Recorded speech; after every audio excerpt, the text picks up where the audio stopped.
안녕하십니까. 내셔널 세미컨덕터 코리아의 윤영롱입니다. 오늘은 적은 파워를 가지고 어떤 인더스트리얼 어플리케이션을 상에서 개선된 정밀한 아날로그 프론트엔드 디자인에 대해서 설명드리고자 합니다. 오늘의 주제로는 어떤 인더스트리얼 시스템에서 아날로그 프론트엔드에 대한 개괄 사항을 설명드릴 거고요. 다음으로 어떤 압력 브리지 센서를 가지고 디자인하는 그 예를 설명드리고자 합니다. 이 부분은 저희 내셔널의 웹벤치를 이용하여 설명드릴 예정입니다. 다음으로 저희 웹벤치를 이용하여 시그널 패스 옵티마이제이션에 대해서 설명을 드릴 예정이고요.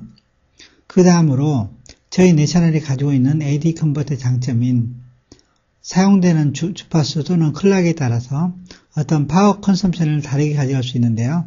이 부분에 대해서 옵티마이즈하는 방법을 설명드릴 것입니다. 그리고 오늘 설명드린 내용들을 한번 가지고 결론을 맺어보도록 하겠습니다. 자, 다음으로 설명드릴 내용은 어떤 인더스트리얼 시스템에 대한 전반 개화를 설명드리고자 합니다. 잘 아시는 바와 같이 아날로그 센서나 또는 디지털 센서를 통해서 어떤 마이컴의 내용을 저장하고 다시 신호를 내보내는 게 어떤 저희가 시스템을 만드는 개괄적인 내용이죠. 제일 먼저 아날로그 센서를 통해서 앰프를 거치고 이 앰프의 역할은 ADC의 조건에 맞도록 어떤 시그널 센서와 ADC 간의 가장 최적의 조건으로 정합하는 데 사용되고요. 그 다음에 ADC를 통해서 디지털화된 데이터는 이더넷이나 또는 어떤 커뮤니케이션 망을 통하여 다른 곳으로 보내지거나 또는 저장이 되고 또는 이 자체에서 프로세싱 한 이후에 어떤 저희가 다시 컨트롤하고자 하는 대상으로 시그널을 내보내게 되겠죠. 이 패스도 마찬가지로 DAC, 앰프를 거쳐서 처리가 되고 어떤 모든 전반적 시스템에 대해서 이런 회로가 동작하게 되면 당연히 주변에 파워가 들어가고 또는 어떤 모터 드라이버 이런 게 들어간다면은 또는 모스 FP 드라이버나 이런 것들이 들어가기도 하겠죠. 당연히 파워 솔루션 들어가는 것은 당연하고요. 그 다음에 어떤 일적인 것에 대해서 또 매니지가 돼야 되기 때문에 어떤 모니터링도 들어가게 되겠습니다. 자, 그러면은 센서의 특성에 대해서 한번 살펴보도록 하겠습니다. 센서는 크게 액티브냐 패시브냐 보통 나뉘고요. 수동과 능동형으로 나뉘고요. 다음에 어떤 시그널 면에서는 이 부분이 전압이냐 전류냐를 나누게 됩니다. 이 부분은 상당히 중요하죠. 회로를 설계하는 데 있어서 전압이냐 전류냐에 따라서 다르게 설계를 해야 되기 때문에 다음에 소스 임피던스, 센시티비티. 센시티비티는 저희가 이제 센서를 선택하는 데 있어서는 당연히 중요한 포인트가 되겠죠. 물론 볼티지나 커런트 등등도 중요한 포인트가 되지만은 이것들은 어떤 저희가 사용하고자 하는 센서가 이미 결정이 되어 있다면은 어떤 선택의 여지가 없겠지만은 센시티비티는 같은 센서 안에서 어떤 응답 특성 정도, 다음은 리니어리티, 센서의 어떤 응답 특성이 얼마나 균일하게 나오느냐, 다음 다이나믹 레인지, 다음에 주파수 특성 등등이 성격 어떤 센서의 특성이라 볼 수가 있겠죠. 물론 커먼 모드 시그널에 대한 어떤 컴포넌트 특성에 대한 것도 봐야 되고요. 자, 그러면은 아까 잠깐 말씀드렸듯이 그럼 앰플리파이어의 역할이 무엇이냐. 일단 제일 중요한 포인트로는 어떤 센서 시그널을 가지고 스케일을 키우거나 줄여서 어떤 애큐리시를 높이는 데 있는 거고요. 그 다음에 이제 그 외에 두 가지 큰 역할이 있는데요. 첫 번째 하나는 어떤 적절한 인터페이스를 센서의 종류에 따라서 어떤 특성과 어떤 센서 이런 종류에 따라서 맞춰주는 거고요. 즉, 소스 임피던스냐, 센시티비티, 다이나믹 레인지 등등에 따라서 중간 매개 역할을 해주고, 그 다음으로 이제 아까 말씀드렸듯이 AD 컨버터의 인터페이스를 해줌으로써 어떤 가장 적절하게 어떤 AD 컨버터의 특성이 나올 수 있도록 해주는 거죠. 그래서 로드 타입 뭔지, 앰플리파이 특성 같은 걸 따져서 나중에 자세히 설명을 드리겠습니다. 자, 그러면은 AD 컨버터 앞쪽에 드라이버로서 앰프의 역할은 무엇인지, 어떤 특성이 무엇이 필요한지 이것도 살펴보도록 하겠습니다. 저희들이 보통 앰프 하면은 상당히 많은 양의 어떤 테스트 컨디션들이 있습니다. 하지만 그 중에서 일단 AD 컨버터 안에 저희가 사용된다면은 저희가 가장 많이 따지는 게 로우 풋셋 볼테이지와 노 드리프트, 즉 어떤 시간이나 또는 온도의 변화에 따라서 어떤 값들의 변화가 적어야 되고요. 그 다음에 인풋 바이어스가 커런트가 적어야 된다는 거. 그 다음으로 물론 이 두 가지도 중요하지만 그 외에 어떤 맥시멈 아웃풋 스윙 레벨이나 물론 이 부분은 전압으로 제어가 가능하죠. 다음에 어떤 오픈 루프 게인 또는 커먼 모드 볼테지 리젝션 CMR나 PSR 이건 당연히 앰프의 기본 특성이니까 따지죠. 그 다음에 로 노이즈는 아까 제가 말씀드린 이 안에 특성된다 봐야 되겠고요. 그 다음에 로 디스토션, 그 다음에 어떤 개인의 플랫테니스 정도, 그 다음에 밴디스가 높을수록 좋겠지만은 적절한 밴디스 선택하면 되고요. 그 다음에 슬로우 레이트는 어떤 저희가 샘플 컨버전 하고 싶은 데이터량과 어떤 앰프의 특성이 빨리 응답을 해야 되는 관계를 상관관계가 있기 때문에 슬로우 레이트 따져야 되고요. 그 다음에 AD 컨버터 앞에 또 하나 따지는 것 중 하나가 세틀링 타임에 대한 것들입니다. 자, 그러면은 DC 애큐리시의 컨시더레이션 중에서 옵셋과 드리프트에 대해 설명을 드리고자 합니다. 이 부분을 고려하는 이유는 앰프 에러가 기여한 부분과 DC 정밀도 스펙, 그 다음에 AD 컨버터 LFC 값에 근사화시키는 거죠. 즉, 앰프가 가지고 있는 에러 값과 이 AD 컨버터의 LSB 간의 어떤 그 근사화시키도록 하기 위해서 이 오프셋과 드리프트를 보게 됩니다. 보시면은 그 DC 오프셋이 중요하기 때문에 어떤 버퍼의 오프셋은 LSB보다 적거나 또는 트림을 소프트웨어나 하드웨어로 트림이 돼가지고 어떤 컨트롤이 돼야 되고요. 그 예로 여기 설명을 드리겠습니다. LMP2022를 보시면은 V 오프셋이 한 5마이크로볼트 정도 되거든요. 그리고 18비트의 LSB가 보통 9.5 마이크로이기 때문에 LMP2021은 18비트 AD 컨버터 앞에 사용할 수가 있는 겁니다. 그러면은 만약에 V 오프셋이 한 20 마이크로볼트 정도 된다면은 18비트용으로는 쓸 수가 없고 한 16비트 ADC 앞에는 쓸 수가 있는 거죠. 물론 당연히 14비트 ADC 앞에 쓸 수가 있고요. 그러면은 아까 그 트림이라는 걸 설명을 드렸는데요. 그 하드웨어와 소프트웨어 트림이 가능하다는 이유가 뭐냐면은 일단 밑에를 설명을 드리겠습니다. 어떤 온도에 대한 드리프트 또는 시간에 대한 드리프트가 0.001 마이크로볼트 정도로 거의 변화가 없다면 일단 옵셋을 가지고 있는 5 마이크로볼트 정도라는 내용을 예를 들어 이게 좀 설명을 쉽게 20 마이크로볼트 정도로 설명을 드릴게요. 그러면은 18비트는 쓸 수가 없죠. 하지만은 트림을 거치면은 20 마이크로를 제로 포인트로 옮길 수가 있게 되는 겁니다. 그러면 또는 소프트웨어적으로 어떤 20 마이크로에 대한 부분을 소프트웨어로 미리 감안하게 되면은 어떤 이 오프셋이 20 마이크로짜리도 18비트 AD 컨버터 앞에 사용할 수가 있게 되는 거죠. 자, 다음으로 DC 애큐리시 감안 요소에서 인풋 바이어스에 대해서 설명을 드리겠습니다. 어떤 V-in 시그널은 보시는 바와 같이 또 VS에다가 IBRS를 빼준 거거든요. 즉, IBRS가 이게 이제 에러가 되는 경우인데요. 이 RS는 센서가 가지고 있는 고유의 값이므로 이거 손댈 수가 없고요. 근데 IB가 거의 제로라면은 RS가 가지고 있는 팩터는 나타나지 않게 되거든요. 즉, 인풋 바이어스 커런트가 적으면 적을수록 센서가 가지고 있는 어떤 특성에 따른 이런 LI를 줄일 수가 있게 되는 거죠. 그래서 인풋 바이어스 커런트가 중요한 요소가 됩니다. 물론 이 부분은 센서 타입에 따라서 또 다른 특성을 가지게 되죠. 자, 그럼 지금부터 AD 컨버터의 어떤 요구 조건을 설명을 드리겠습니다. 일단 잘 아시는 바와 같이 샘플링 레이트를 먼저 생각해야겠죠. 그 다음에 레졸루션, 다음에 INL, DNL, 인압, SNR, SFDR 또는 인픽 다이나믹 레인지, 아웃풋 인터페이스 등등을 살펴봐야 하는데요. 가장 중요한 포인트는 저희가 이제 이런 레졸루션하고 또 인압 정도를 보시면 나머지 요소는 대충 다 기본적인 사항이 포함된다 보시면 됩니다. 자, 여기서 일단 싱글 엔디드 AD 컨버터의 어떤 트랜스 커브를 한번 보도록 하겠습니다. 제가 여기서부터 이제 이렇게 쭉 각 입력 시그널에 따라서 어떤 디지털 값이 나오게 되는 거죠. 보통 이제 AD 컨버터는 제로 단계부터 가지는 거 0.5 LSB를 두고 계단을 오르기 때문에 플러스 마이너스 0.5 LSB 에러를 가지게 됩니다. 그리고 싱글 엔디드 AD 컨버터 같은 경우는 입력이 제로부터 시작해서 V 레퍼런스까지 오르는 거고요. 옛날 AD 컨버터 같은 경우는 보통 V 레퍼런스를 따로 줬었는데 요즘에는 그 일반적으로 V 서플라이 전압을 V 레퍼런스 가져가는 게 통상적인 방법입니다. 그리고 여기서 센서가 가지고 있는 값에 이제 예를 들어 센서가 가지고 있는 어떤 시그널의 변화 범위가 0에서 한 1V다. 그런데 AD 컨버터의 V 레퍼런스는 5V다. 그러면은 실질적으로 전체 AD 컨버터가 가지고 있는 레졸루션인 0에서 5V까지 대비해서 입력 시그널은 0부터 1V까지밖에 들어오지 않기 때문에 20% 정도밖에 어떤 풀 레졸루션 쓸 수가 없게 되는 거죠.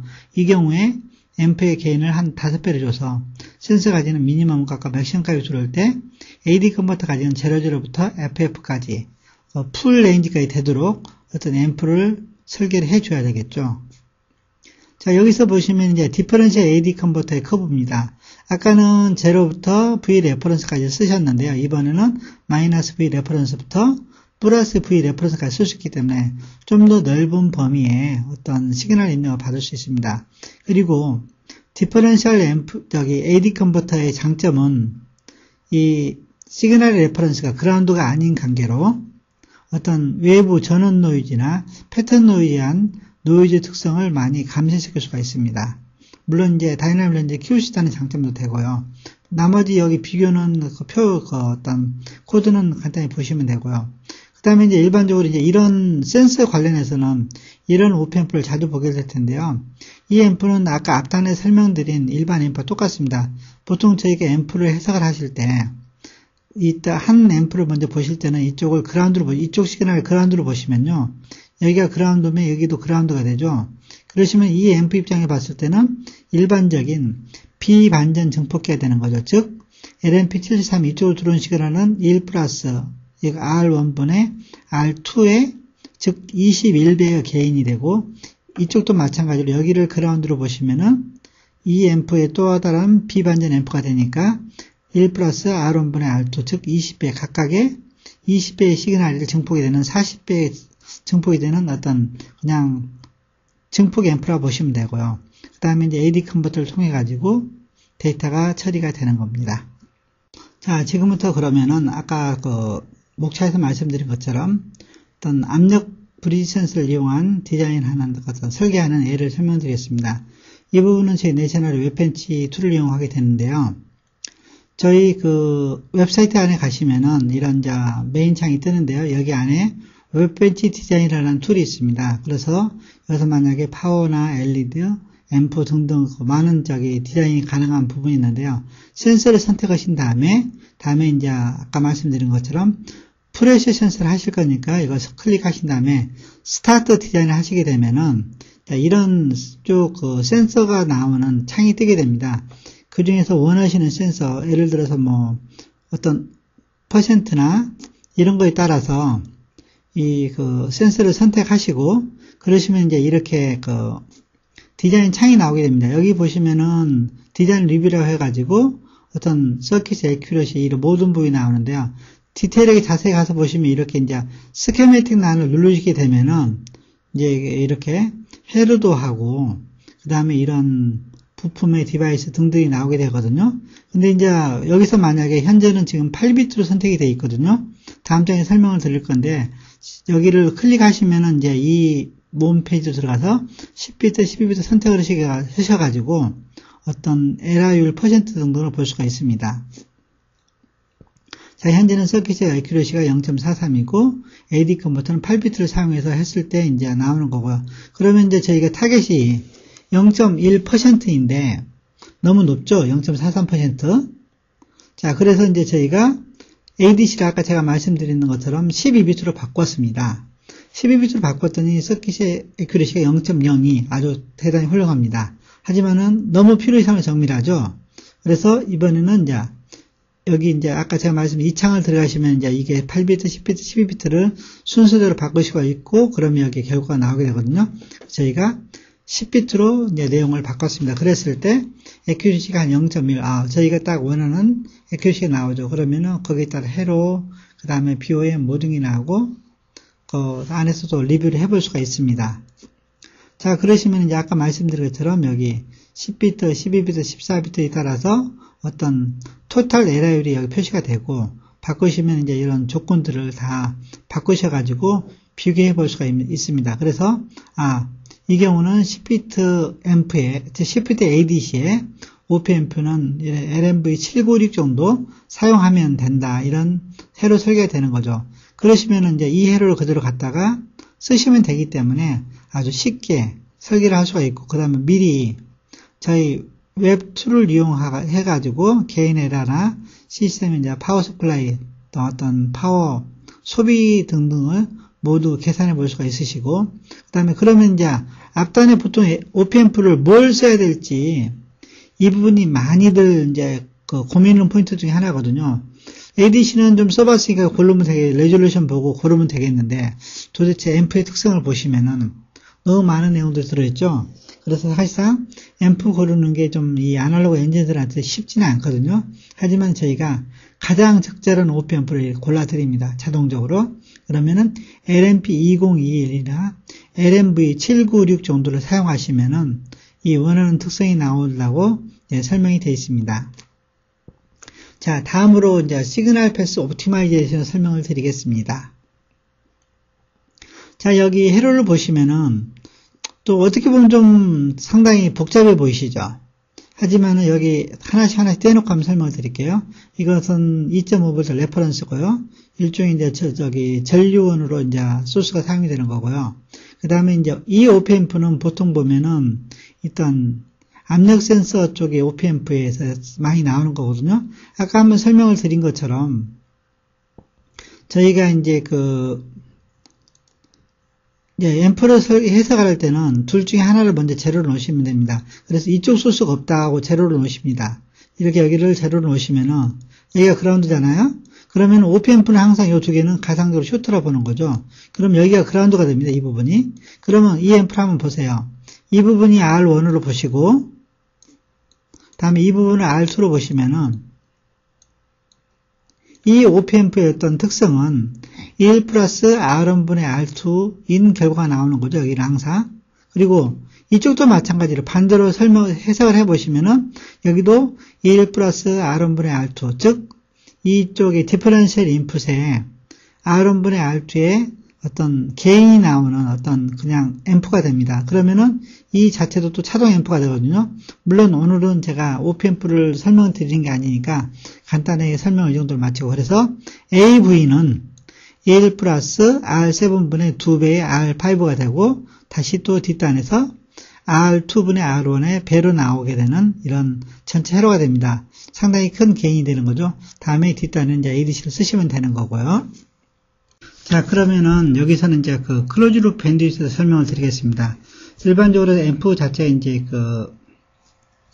가지고 있는 밴드위스하고 실질적으로 사용하는 개인에 따른 밴드위스가 좀 달라지거든요. 일단 이제 맥시멈 시그널 프리퀀시 관련된 앰프에서 사용 가능한 어떤 주파수 계산하는 방식은 각 레졸루션에 따른 2분의 1의 LSB 에러 값에다가 필요한 개인에서 밴드위스가 나온 거 서로 곱해주면 나오거든요. 즉, 이제 좀 자세히 설명을 드리면은 LMP2021 같은 경우에 맥스 밴드위스가 5메가거든요. 하지만은 이제 내부 데이터 시트를 자세히 보시면은 개인 대비 맥스 밴드위스는 한 250kH가 됩니다. 즉 20배 개인에서는. 이렇게 되면은 이제 16비트 애큐레시가 요청하는 게 0.003906이 되죠. 그러면은 250에다가 0.003906을 계산하시면은 한 0.976kg 정도까지는 이 LMP2021을 가지고 20의 개인을 가지고 쓸 수 있는 앰프가 됩니다.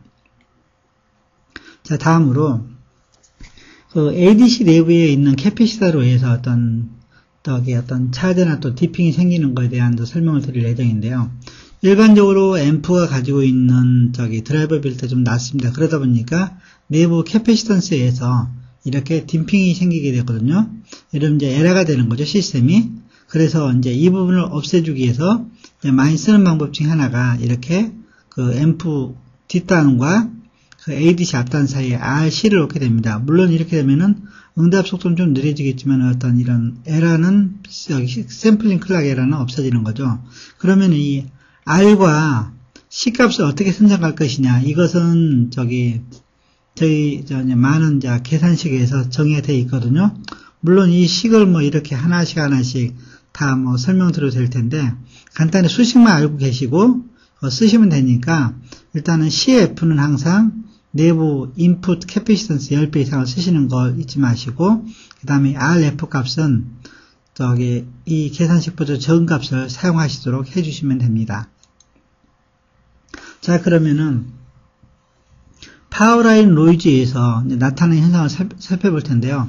아까 제일 초단에서 말씀드렸듯이 요 근래에 사용되는 AD 컨버터는 일반적으로 파워라인 자체를 V 레퍼런스로 사용하게 되거든요. 물론 하이 레졸루션 전면급들은 아직도 레퍼런스는 따로 사용합니다. 하지만 이제 0.1 마이크로 캐패시터를 한 1cm 정도 그 파워라인 띄어놨을 때 하고, 그럼 이제 이런 노이즈가 많이 생겨서 노이즈가 많이 나오죠. 하지만은 이제 핀에 가까이 한 1에서 10 마이크로 정도 캐패시터를 붙였을 때 이런 아주 급격한 큰 차이가 나타나는 겁니다. 그래서 이런 경우에 최악의 경우는 이제 좀 더 깨끗한 리퍼런스, 볼티지 리퍼런스 사용하셔가지고 좀 더 정밀도를 높일 수가 있는 거고요. 그래서 아마 한 14비트 이상의 하이 레졸루션의 그 ADC 컨버터들은 아직도 대부분이 레퍼런스용 전원을 따로 사용하고 있을 겁니다.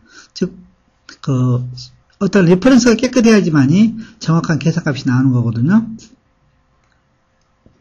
자, 그러면 이제 여기서는 그 클락 지터에 대해서 설명하도록 하겠습니다. 저희가 이제 AD 컨버터를 매번 샘플링해서 어떤 데이터를 변환시켜 주는데, 그 클락들이 깨끗하지가 못하게 되면은 앞단과 뒷단의 데이터 샘플링의 어떤 포인트가 바뀌기 때문에 이렇게 어떤 원래 원하는 레졸루션이 못 나오고 이렇게 이제 그 간격이 커지거나 데이터의 정밀도가 떨어지게 됩니다. 그래서 클락이 깨끗해야지만이 어떤 데이터의 정밀도가 높아지기 때문에 클락도 신경을 쓰셔야 된다는 걸 설명을 드리고요. 오늘의 이제 그 메인 주제는 그 클락에 대한 것이 아니니까 클락 요소하고 그 다음에 이렇게 이제 V 레퍼런스의 요소에 따라서 어떤 데이터 값의 신뢰도 달라진다는 거, 이 부분만 설명을 드리도록 하겠습니다. 자, 다음으로 초단에서 앞에 목차에 설명드린 것처럼 저희 내셔널이 가지고 있는 AD 컨버터는 사용하는 주파수에 따라서 파워를 컨트롤이 가능합니다. 그래서 여기서부터는 AD 컨버터의 파워를 줄이는 방법을 설명드리겠습니다. 일반적으로 이제 저희가 버스트 모드라고 이야기하는데요. 어떤 컨버전 하는 타이밍에만 어떤 클락을 주고 이 타이밍만 ADC 동작을 시키는 거죠.